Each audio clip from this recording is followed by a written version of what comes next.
네, 여러분, 네, 여러분 특별히 어버이 주일을 맞이하여서 여러분 멀리 부모님이 계시다면은 전화로 우리를 키우신 그 부모님께 감사 인사를 좀 전했으면 좋겠고요. 오늘 또 주님 안에서 귀한 시간을 또 가족들과 함께 믿음 안에서 가지시기를 주님의 이름으로 간절히 축원합니다. 아멘. 네. 이 어버이날은 그리고 이 어버이 주일이라는 것은 미국에서부터 시작되었습니다. 이 명칭이 미국에서부터 시작됐는데요. 그 미국 버지니아주에 웹스터라는 교회가 있었습니다. 이 웹스터 교회에서 26년간 주일학교 사역을 담당하신 자비스 선생님, 미세스 자비스가 계셨습니다. 26년 동안 주일학교 사역을 섬기셨습니다. 너무나도 참 귀하고 대단하지 않습니까? 훌륭한 주일학교 교사였고 연세가 드시면서 이제 하나님 나라로 올라가게 되셨습니다. 그런데 우리 그 자비스 선생님의 이 가르침을 잊지 못한 제자들이 자비스 선생님이 돌아가시고 나서 함께 추도하는 시간을 갖기로 함께 결정을 하였습니다. 그래서 자비스 부인의 딸이 있습니다. 안나라고 있는데요. 이 안나가 멀리 살았지만 추도식에 초청했고 이 안나가 흔쾌히 흥해서 이 추도식에 함께 참석하게 됐습니다. 이 당시가 1907년 5월 12일이었어요. 이 자비스 부인의 딸 안나는 기쁜 마음으로 이 추도식에 갔고 추도식이 있던 날 순서 중에 자비스 부인에 대해서 그 얘기를 나눌 수 있는 시간이 있었습니다. 안나는 그 당시에 그 순서 가운데 이렇게 얘기했습니다. 주일학교 학생들에게 그리고 자신에게도 제5계명, 10계명 중에 제5계명인 내 부모를 공경하라는 성경 말씀을 가르치면서 어머니의 위대한 사랑에 감사할 수 있는 구체적인 방법을 생각해 보라고 그 추도식 가운데 이야기했습니다. 그리고 이렇게 말하고 나서 어머니를 생각하면서 그 추도식에 카네이션을 제단에 바쳤습니다. 이 추도식에 모였던 사람들은 자비스 부인의 가르침을 기억하고 실천하는 안나의 그 말과 태도에 크게 감동을 받았다고 합니다. 그래서 추도식에 참석했던 이 사람들은 이날을 어머니의 사랑을 기리는 날로 결의했습니다. 그리고 그 다음 해죠. 1908년 5월 10일에 같은 교회에 470명의 학생과 어머니들이 함께 모여서 최초의 어머니 날을 축하하였습니다. 이때 안나는 참가자 전원에게 어머니가 좋아하시던 흰색 카네이션을 전달했고 카네이션이 어머니 날의 상징이 되었습니다.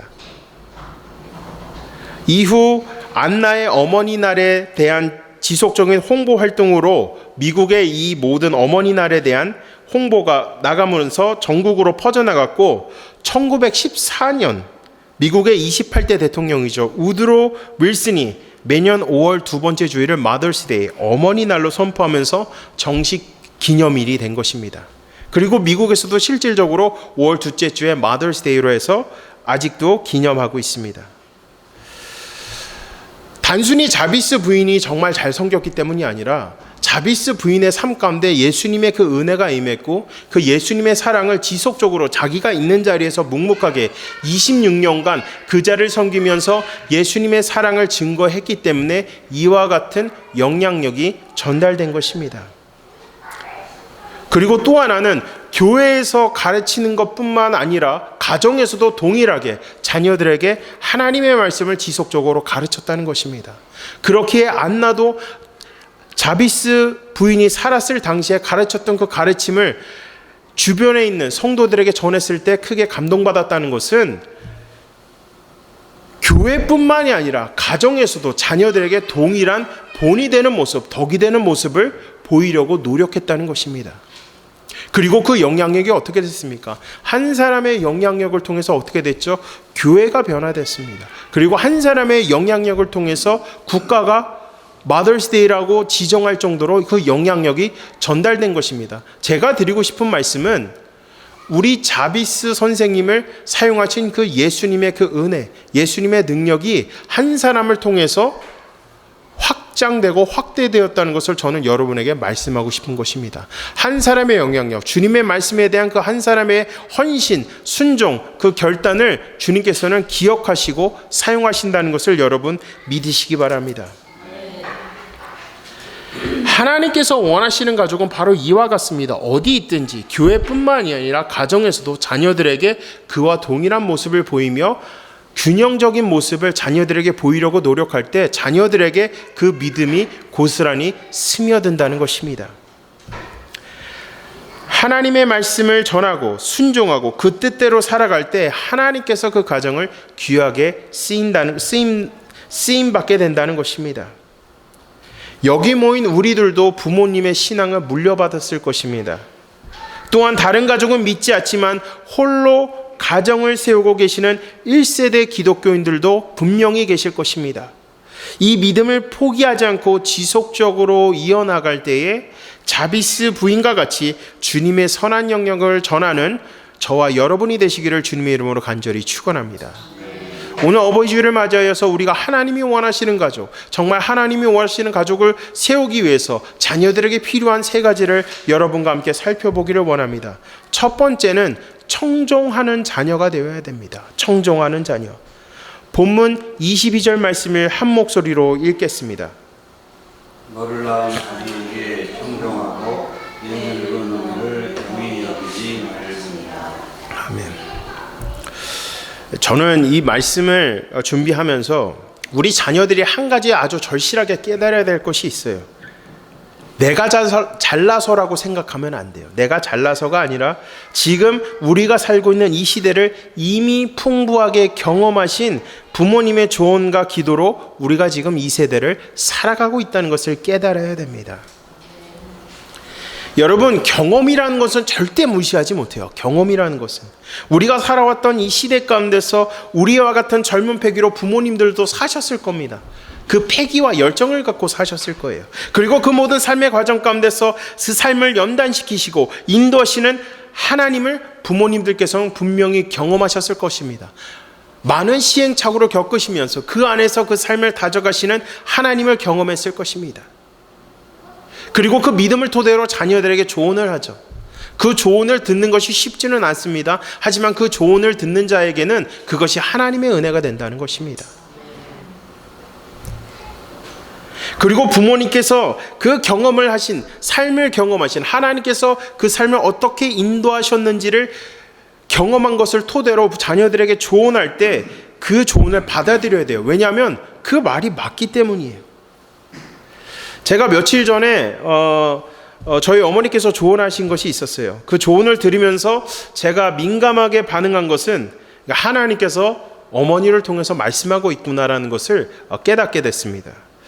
그 말씀은 저에게는 때로는 달콤하고 때로는 쓰기도 합니다. 근데 대부분 쓴 말을 들을 때 저는 오히려 불만보다는 하나님 감사합니다. 저를 다시 한번 잡아주셔서 감사합니다. 이것이 저에게 큰 복이고 저에게 큰 은혜임을 주님 앞에 고백합니다. 그렇게 고백하며 나아가는 자의 삶 가운데 하나님께서 그와 보다 더한 지혜와 명철을 허락하신다는 것입니다. 잠언 4장 4절과 10절은 이렇게 말씀하고 있습니다. 아버지가 내게 가르쳐 이르기를 내 말을 내 마음에 두라. 내 명령을 지키라. 그리하면 살리라. 내 아들아 들으라. 내 말을 받으라. 그리하면 내 생명의 해가 길리라. 제가 정말 중요하게 놓칠 뻔했던 것들을 지난주에 저희 어머니를 통해서 말씀해 주셨습니다. 그리고 제가 한 가지 경험을 통해서 확실하게 말씀드릴 수 있는 것은 하나님께서 저희 부모님을 통해서 주시는 그 강력한 말씀들, 그 말씀들을 감사와 은혜로 받아들일 때에 그것이 내 삶의 복이 되고 은혜가 되고 내 삶의 안정장치가 된다는 것을 믿으시기 바랍니다. 여러분, 화도 복도 다 우리 앞에 놓여 있어요. 우리는 어떤 걸 선택해야 돼요? 복을 선택해야 되겠죠. 우리가 그 모든 것들을 감사함으로 여길 때, 부모님의 말씀을 경청하고 그 모든 것들을 감사함으로 여길 때에 하나님의 일하심을 경험할 줄로 여러분 믿으시기 바랍니다. 그래서 우리 모두가 인간관계에 있어서 가장 중요하고 습관화가 돼야 되는 것이 바로 청정이에요. 리스닝 스킬. 제가 젊었을 때 호텔 경영을 공부했습니다. 호텔 경영을 공부하면서 교수진들이 유럽에서 기랴성 같은 총지배인들을 모아놨어요. 근데 그분들이 우리에게 가장 중요하게 강조하는 것이 좋은 호텔리어가 되려면 리스닝 스킬이 가장 중요하다. 소통을 하려면 리스닝 스킬이 가장 중요하다는 것을 강조합니다. 모든 문제의 제1 첫 번째 해결 방법이기 때문입니다. 컴플레인을 핸들링 하시는 분들의 공통점을 보면 리스닝 스킬이 상당히 뛰어납니다. 이게 습관화가 된 거예요. 실제적으로 호텔 경영을 공부하면서 교수님들께서 극한의 상황으로 학생들을 몰아둔 다음에 컴플레이닝을 핸들링하는 모습 훈련을 시킵니다. 아주 극으로 몰아넣어요. 거기서 핸들링을 잘할 수 있는 훈련을 하게 되는데 가장 중요한 것이 듣는 거예요. 계속 몰아치면서 얘기를 해도 그것을 끝까지 듣고 참고 듣고 그리고 나서 해결점을 제시하는 훈련을 지속적으로 했습니다. 그래서 그 훈련을 통해서 어떻게 하면 잘 대응할 수 있는지 그 경험과 노하우가 쌓이게 되는 것입니다. 우리의 신앙도 마찬가지예요. 하나님의 말씀에 귀 기울일 때 우리가 주님 안에서 성장할 줄로 믿으시기 바랍니다. 특별히 그 일하심을 경험하는 것이 바로 기도예요. 기도할 때 뭐예요? 우리의 모든 것을 쏟아부어서 다 기도해요. 근데 그 쏟아붓고 기도할 때 쏟아붓고 다 기도하죠. 그 에너지가 다 빠질 정도로 기도하고 나서 우리의 힘이 빠졌을 때 하나님께서 응답하시는 것을 경험할 수 있습니다. 하나님의 일하심을 경험하려면 어떻게 돼요? 끝까지 하나님의 말씀을 들으면 우리의 힘이 빠져야 되는 것입니다. 그리고 그 안에서 하나님의 말씀을 들을 때 우리가 알지 못했던 하나님의 인도하심을 경험할 수 있습니다. 하나님의 응답을 어떻게 경험하느냐? 그것은 우리의 힘이 다 빠졌을 때에 사람을 통해서, 상황과 환경을 통해서 하나님께서 말씀한다는 것입니다. 주님의 말씀에 귀 기울이고 주님의 말씀에 순종하는 것에 우리 삶에 있어서 제1의 적용점은 부모님의 말씀을 듣고 순종하는 거예요. 경히 여기지 않고 듣고 순종하고 받아들이고 변화되는 모습이 있어야 되는 것입니다. 우리와 주님의 관계를 보시면 주님의 말씀을 읽고 암송하고 말씀을 붙잡고 기도하고 말씀대로 살기 위해서 말씀을 삶에 적용하다 보면 우리의 삶이 변화되기 시작하는 것입니다. 하나님께서 오늘 본문 말씀을 통해서 말씀하시는 것이 아버지의 말씀을 청종하고 어머니를 경히 여기지 말라고 하십니다. 이게 원문 성경으로 보니까 히브리어 원문 성경으로 보면 너를 낳은으로 시작하죠. 잠언은. 근데 원문을 보면 내게 생명을 준 부모로 시작하고 있습니다. 내게 생명을 준 부모. 하나님께서 우리의 생명을 부모님을 통해서 부여하셨기 때문입니다. 그리고 자녀들은 하나님의 말씀대로 부모님께 순종하고 부모님을 공경해야 되는 것입니다. 여러분, 부모님의 훈계가 때로는 아플 수 있죠. 그 대부분이 아마 다 쓴소리일 것입니다. 근데 우리가 더 알아야 되는 것은 그 쓴소리를 하시는 부모님의 마음은 더 아프다는 거예요. 하나님께서도 더 아파하신다는 것입니다.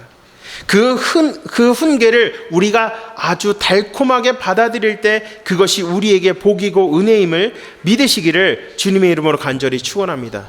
하나님의 말씀을 청종하고 부모님께 순종하는 자의 삶은 어떻게 하죠? 하나님이 그 길을 여신다는 거예요. 그 삶을 어떻게 한다고요? 천대까지 이르게 은혜를 베푸신다는 것입니다. 그 은혜를 경험하기 위해서 여러분 우리가 어떻게 해야 되겠습니까? 하나님 말씀대로 순종하고, 하나님께서 명령하셨죠. 부모에게 순종하라. 부모에게 순종할 때 어떻게 됩니까? 정말 하나님이 원하시는 삶을 살 수 있다는 것입니다. 첫 번째는 청종하는 자녀가 되어야 됩니다. 두 번째는 뭐죠? 진리대로 사는 자녀가 되어야 됩니다. 진리대로.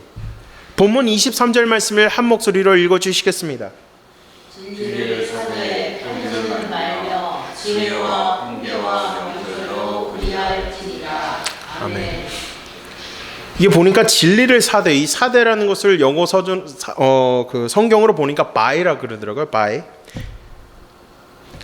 진리를 산다는 게 여러분 뭘까요? 진리를 산다. 그 말은 그 부모님들께, 우리가 부모님들께 들은 그 신앙적인 그 교훈을 마음속에 깊이 새기라는 것입니다. 진리를 사되 팔지는 말라. 딱 떠오르는 말이 있어요. 한 귀로 듣고 한 귀로 흘리지 말라는 거예요. 그거를 마음속에 깊이 새기라는 겁니다. 마음속에.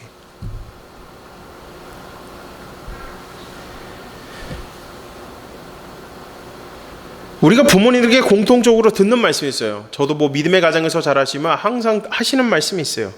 인간적인 최선의 노력도 필요해요. 우리가 살아가면서. 근데 가장 중요한 것은 그 길을 여시는 것도, 그 길을 다지시는 것도 하나님께 달려 있다는 겁니다. 그래서 더욱 주를 가까이 하라고 매달리라는 소리를 우리가 대부분 듣지 않습니까? 교회 나가고 하나님의 말씀을 들으라. 제 삶의 경험에서 드리는 말씀이지만 이 말이 맞아요. 모든 것은 다 하나님 손에 달려 있어요. 주님을 가까이 하면 우리는 삽니다. 주님을 멀리하면 멀리할수록 우리가 어떻게 되죠? 수렁에 빠지게 되는 거예요. 혈기왕성한 20대의 시절에서 제가 직접 경험한 것을 여러분에게 간증하는 거예요. 주님을 가까이 하지 않고 살다가 20대 때 그냥 내가 할 수 있어. 뭐 내가 이렇게 하면 되겠지. 가는 족족이 하나님께서 그 길을 다 어떻게 해야 되죠? 다 복잡하게 만들어요. 그리고 그 안에서 하나님께서 깨닫게 하시는 거예요. 결국 너의 삶을 이끄는 것은 세상이 아니라 나 하나님이라.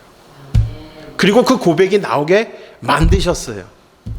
저도 원래는 소명을 받았는데 그 소명 받기 싫었고 정말 잔머리 굴리면서 이 일 저 일 해보지만 결국엔 뭐예요? 하나님께서 돌아오게 하신다는 거예요. 상황과 환경을 통해서. 그것이 정말 하나님께서 정말 사랑하시기 때문에 돌이키게 하시는 거예요. 내 삶이 왜 이럴까? 왜 이렇게 안 풀릴까? 근데 그 안에서 하나님의 뜻을 발견하잖아요. 깨닫는 것은 하나님이 나를 얼마나 사랑하신지를 깨닫는 거예요. 인간의 모든 흥망성쇠는 주님 손에 달려있다는 것을 우리 모두가 알아야 됩니다. 그래서 20대 때 혈기왕성했고 그때 주님을 뜨겁게 만났을 때 그 이후로는 세상을 바라보지 않아요. 세속적인 것을 바라보지 않아요. 왜냐하면 세속적으로 빠지면 내 인생은 심판밖에 더 받겠습니까? 그러니까 그때부터 지금까지도 앞으로도 그래야 되겠지만 예수님만 믿은 거예요. 사명 감당할 때, 성실하게 주어진 사역 감당할 때 주님께서 나를 축복하시겠지, 은혜 주시겠지, 나를 인도하시겠지라는 확신을 갖고 살고 있는 것입니다. 참 진리를 사되 팔지는 말며라는 구절이 저에게 참 이렇게 와닿습니다. 진리 되시는 예수님을 믿고 그 마음대로 살면, 그 믿음대로 살면 분별력을 갖고 살아가는 지혜를 얻을 것입니다. 그리고 우리가 예수님을 믿는다고 고백하면서 삶 속에선 그 고백대로 살지 않고 세속적인 삶을 산다면 삶에는 그 어떠한 변화도 없습니다. 동시에 분별력이 없는 삶을 살게 됩니다. 이거 다 경험해봤어요. 우리 모두 다 경험해봤죠. 저도 경험해봤습니다. 이 미련한 자의 삶이 이런 거예요. 내가 머리로는 예수님을 믿지만 그 말씀대로 살지 않고 자꾸 세상 것을 바라보고 산다면 어떻게 돼요? 미련한 자는 뭐죠? 예수님을 멀리하는 자를 미련한 자라고 말씀하고 있는 겁니다. 진리의 교훈을 받아들이면서 사는 자의 삶은 본문 15절부터 17절까지 이렇게 말씀하고 있어요. 내 아들이 만일 내 마음이 지혜로우면 나 곧 내 마음이 즐겁겠고 만일 내 입술이 정직을 말하면 내 속이 유쾌하리라. 내 마음으로 죄인의 형통을 부러워하지 말고 항상 여호와를 경외하라. 그리고 이어서 18절은 말씀합니다. 정녕 내 장래가 있겠고 내 소망이 끊어지지 아니하리라. 장래가 있고 소망이 끊어지지 않는다는 거예요. 주를 가까이 하는 자의 인생. 그래서 부모님께서 교회 나라고 하시는 말씀에 삶의 경험이 다 들어가 있는 거예요. 괜히 교회 나가라고 얘기하는 게 아니에요. 다 경험하셨기 때문에. 근데 여러분, 제가 늘 항상 설교에서 얘기하지만 저희 어머니도 저를 어렸을 때 키우실 적에는 되게 치열했어요, 삶이. 그래서 매일 교회에서 사셨어요. 교회에서 맨날 무릎 꿇고 기도하고 저는 개구장이처럼 교회를 뛰어 돌아다녔죠. 친구들과 장난치고 돌아다니면서 우리 어머니는 기도가 언제 끝날지 계속 기다리면서 이리저리 돌아다니다 피곤하면 어머니 무릎에 자고 어머니는 계속 기도하고. 근데 여러분, 그거 별거 아닌 것 같죠? 어렸을 때 그렇게 막 개구장이처럼 돌아다니다가 막 어머니 무릎에 자고, 그게 별거 아닌 것 같죠? 그게 그대로 자연스럽게 이어지는 거야. 힘들면 교회 가야 되겠구나. 힘들면 기도해야 되겠구나. 그게 어릴 때부터 그냥 얘기하지 않아도 전달되는 거예요. 그렇기 때문에 여러분, 자녀들과 같이 나오는 것도 정말 하나님께서 기억하신다는 겁니다. 우리 어린아이들이 저렇게 웃으면서 놀고 있지만 하나님께서는 그 마음도 만지고 있다는 거예요. 그리고 계속 어린아이들과 같이 자녀들과 함께 교회 나오잖아요. 그러면 자녀들의 마음 가운데는 자연스럽게 그 마음이 생기는 거예요. 아, 주일날 교회 나오면 너무나도 즐겁지. 아, 우리 부모님처럼 이렇게 예배드리는 것도 즐겁지. 그것이 어린 나이 때부터 익숙해진다는 것입니다. 어린 나이 때 무슨 믿음이 있겠어요. 그냥 개구장이처럼 이리저리 돌아다니는데 교회에서 놀고 교회 안에서 부모님이 기도하시는 모습을 보는데 그게 별거 아닌 것 같지만 진짜로 그게 그 어린아이의 삶이 성인이 되고 나서는 능력이 되고 그 삶에 하나님의 일하심이 있다는 것을 여러분 믿으시기 바랍니다. 여러분, 우리 부모님들이 자녀들을 키우시면서 얼마나 삶 가운데 어려움과 고통과 장애물이 있었겠습니까? 그것을 다 극복하고 견뎌낸 이유가 예수님께서 그 구원의 은혜를 주셨기 때문에, 그리고 예수님을 향한 그 믿음을 포기하지 않았기 때문입니다. 그리고 그 모든 과정 가운데서 모든 지각이 뛰어나신 주님의 평강과 지혜가 주어졌기 때문에 신앙이 여러분 견고해진 것입니다. 여러분, 그래서 주일 예배 참석하라는 그 말씀을 여러분 가볍게 여기지 마시고 그 안엔 삶의 모든 경험이 다 들어가 있습니다. 여러분, 모든 경험이 다 들어가 있어요. 그래서 우리 자녀들이 이어받아야 하는 것은 이와 같은 영적 유산이라는 거예요. 물질적인 것보다 이와 같은 영적 유산을 갖고 살아갈 때 하나님께서 우리 부모님께 일하셨던 것처럼 우리 삶 가운데도 그와 동일하게 하나님께서 일하신다는 것을 우리가 경험할 수 있는 것입니다. 때로는 우리 부모님들께서 또 연약한 모습을 자녀들에게 보이실 수 있습니다. 하지만 자녀들도 알아야 되는 것은 그만큼 믿음을 붙잡고 사는 것 자체가 쉽지 않구나라는 것을 깨달아야 돼요. 왜? 우리도 그 과정을 거칠 것이기 때문입니다. 신명기 7장 9절부터 11절은 말씀합니다. 그런즉 너는 알라 오직 내 하나님 여호와는 하나님이시요 신실하신 하나님이시라. 그를 사랑하고 그의 계명을 지키는 자에게는 천대까지 그의 언약을 이행하시며 인애를 베푸시되 그를 미워하는 자에게는 당장에 보응하여 멸하시나니 여호와는 자기를 미워하는 자에게 지체하지 아니하시고 당장에 그에게 보응하시느니라. 그런즉 너는 오늘 내게 명하는 명령과 규례와 법도를 지켜 행할지니라. 그러니까 신명기 6장부터 8장까지 이 말씀을 보면 키워드는 들으라, 알라, 듣고 알라는 거예요. 나의 삶을 인도하시는 분이 하나님이시고 나의 삶, 나를 죄에서 건져내시고 지금 나를 인도하시는 분이 하나님이시란 걸 알라는 겁니다. 하나님의 명령을 듣고 마음속에 새기고 순종하면서 사는 자의 삶 가운데는 하나님의 변함없는 사랑, 이것이 인애예요. 성경 말씀에 보면 인애라고 나와 있죠. 이게 영어로 보면 steadfast라 그러는데 변함없는 사랑, 굳건한 사랑을 뜻하는 겁니다. 그 변함없는 사랑과 축복이 천대까지 이른다는 거예요. 여러분, 우리가 어떤 가정을 만들어야 되겠어요? 세속적인 걸 추구하는 가정을 만들어야 되겠습니까? 아니면 하나님의 말씀에 붙잡혀서 예수님의 사랑을 붙잡고 천대까지 받는 그 축복을 얻는 가정이 되어야 되겠습니까? 저는 후자여야 된다고 봅니다. 사랑하는 성도 여러분, 진리대로 사는 자가 되시기 바랍니다. 1세대 기독교인들도 있을 것입니다. 분명히 자녀들에게 지금도 붙잡고 있는 이 신앙을 그대로 물려주시기 바랍니다. 그리고 자녀들은 이 신앙을 붙잡고 진리 되시는 예수님을 가까이하고 사모함으로 그 안에서 주시는 지혜와 명철을 갖고 주님과 부모님의 마음을 유쾌하게 하시는 축복의 통로로 쓰임받으시기를 주님의 이름으로 간절히 축원합니다. 마지막 세 번째는 걱정이 아닌 즐거움을 주는 자녀가 되어야 됩니다. 본문 25절 말씀을 한 목소리로 읽겠습니다. 내 부모를 즐겁게 하며 너를 낳은 우리를 기쁘게 하라. 아멘. 여러분, 부모님을 공경하는 삶이 곧 즐거움을 드리는 것입니다. 잠언 17장 25절 말씀을 보시면 미련한 아들은 아비의 근심이 되고 그 어미의 고통이 되느니라.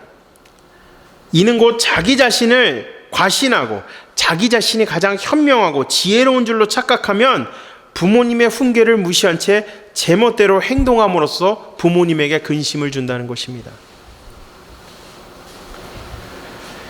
항상 부모님이 참 말을 안 들어. 왜 이렇게 말을 안 듣니? 그런 얘기가 나오면 뭐예요? 벌써부터 걱정과 근심을 주는 거죠. 그러니까 쉽지가 않습니다. 그만큼 여러분 순종하는 게 나를 쳐서 복종해야 되는 게 얼마나 어려운지를 우리에게 알려주고 있는 거. 그럼에도 노력해야 된다는 겁니다. 하나님의 명령은 당시의 시대나 오늘날이나 동일하게 적용되고 있어요. 자녀로서 자신이 마땅히 행해야 할 바를 하면서 하나님과의 관계 가운데서 주시는 지혜와 명철을 갖고 자신의 삶을 설계하고 성실하게 사는 모습을 볼 때 하나님께서도 부모님께서도 좋아하신다는 것입니다. 본문 26절은 말씀합니다. 내 아들아 내 마음을 내게 주며 내 눈으로 내 갈 길을 즐거워할지어다.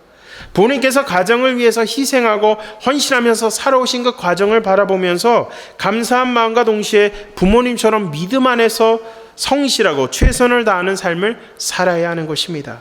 신명기 6장 12절은 말씀합니다. 너는 조심하여 애굽 땅 종되었던 집에서 인도하여 내신 여호와를 잊지 말고. 우리가 죄의 멍에를 지고 있다가 지금 은혜 아래에 있는 것은 우리가 잘나서가 아니에요.